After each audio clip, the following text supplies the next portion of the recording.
नमस्कार, मैं मृणाल और आप देख रहे हैं भिवाड़ी न्यूज एक्सप्रेस।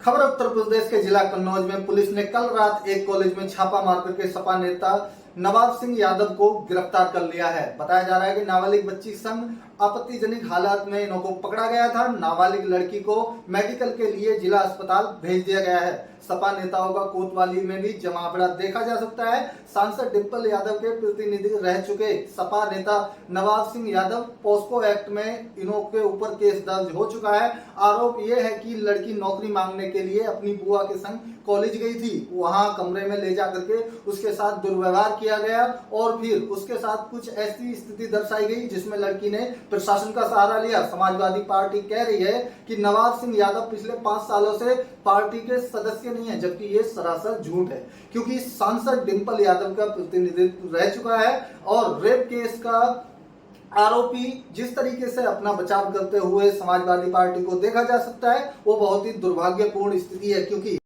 यहाँ बात करें समाजवादी पार्टी में तो अयोध्या में कुछ दिन पहले ही मोइन खान की गिरफ्तारी और फिर घर पर यूपी पुलिस का बुलडोजर भी चला था। समाजवादी पार्टी ने इसी 25 जुलाई को अपने आधिकारिक फेसबुक पेज से नवाब सिंह यादव को पार्टी का वरिष्ठ नेता तक बताया था। यह अभी भी सपा नेता है। कन्नौज में नाबालिग बच्ची से रेप के प्रयास में जेल भेजे गए नवाब सिंह यादव की कुछ ऐसी तस्वीरें भी सोशल मीडिया पे वायरल हो रही हैं जिसमें भाजपा के प्लेटफॉर्म पर इन्हें साफ तौर पर देखा जा सकता है। नवाब सिंह यादव को भाजपा के पूर्व नेता रहे सांसद सुब्रत पाठक के साथ भी तस्वीरें इनों की वायरल हो रही हैं। साथ ही बीते 4 अगस्त को कन्नौज में वरिष्ठ नागरिक सम्मान में नवाब सिंह यादव को समाजवादी पार्टी द्वारा अच्छे काम किए जाने के लिए भी सम्मानित किया जा चुका है।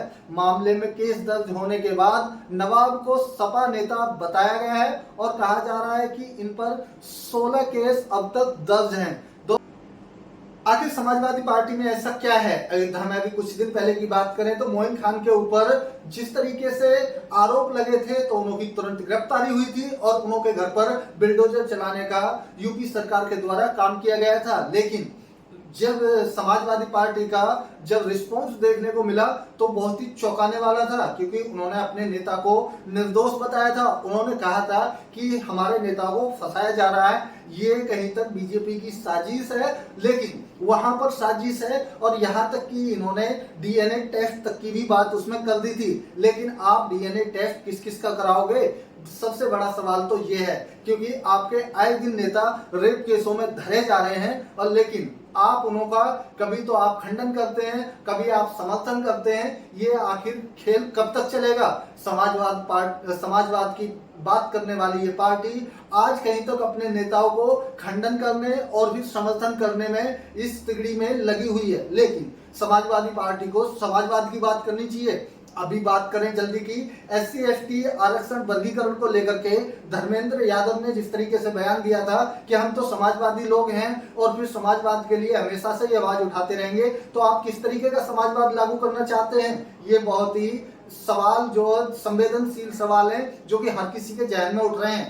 धर्मेंद्र प्रधान ने तो यहाँ तक किया था कि 1960 से लेकर के हम समाजवाद की लड़ाई लड़ रहे हैं और फिर हम इसका पूरी तरीके से समर्थन करते हैं। लेकिन जिस तरीके से दलित लड़कियों को शिकार बनाया जा रहा है, समाजवादी पार्टी आखिर किस तरीके का समाजवाद स्थापित करने पर लगी हुई है, ये बहुत ही सोचने का विषय है। क्योंकि आप उस स्तर पर यहाँ पर 37 सांसद चुनकर के उत्तर प्रदेश में आए हो तो इन्हीं SC ST और मुस्लिमों पे दम पर आए हो। लेकिन आप किस तरीके की राजनीति कर रहे हो?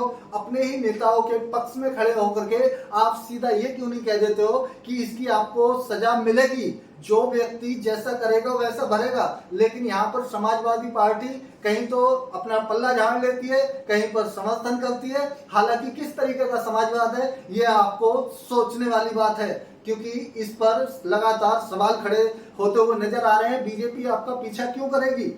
क्योंकि बीजेपी को इससे पीछा करने से क्या मिलेगा, ये भी बहुत बड़ा सवाल है। जब आपके नेता संदिग्ध हालत में मिल रहे हैं और फिर उन पर आरोप लग रहे हैं तो फिर आप निष्पक्ष मांग की जांच क्यों नहीं करते हैं कि आप जांच की मांग कीजिए कि इसकी जांच होनी चाहिए, तो आप इसके पक्ष में क्यों नहीं है? आप उल्टी सीधी बयानबाजी करेंगे और अभी पीछे जो जी उनको सम्मानित करेंगे और फिर अपने ही सांसद जो कि इन्हों की धर्मपत्नी है अखिलेश यादव की, उन्हों का जो प्रतिनिधित्व ये व्यक्ति रह चुका है, ब्लॉक प्रमुख रह चुका है। और यहाँ पर जो जी कितनी सारी बातें हैं जो निकल करके आ रही हैं, ऐसे सभ्य व्यक्ति को जो कि अपना जो हवस का शिकार बनाने पे लगा हुआ है, ये खेल कब तक चलता रहेगा?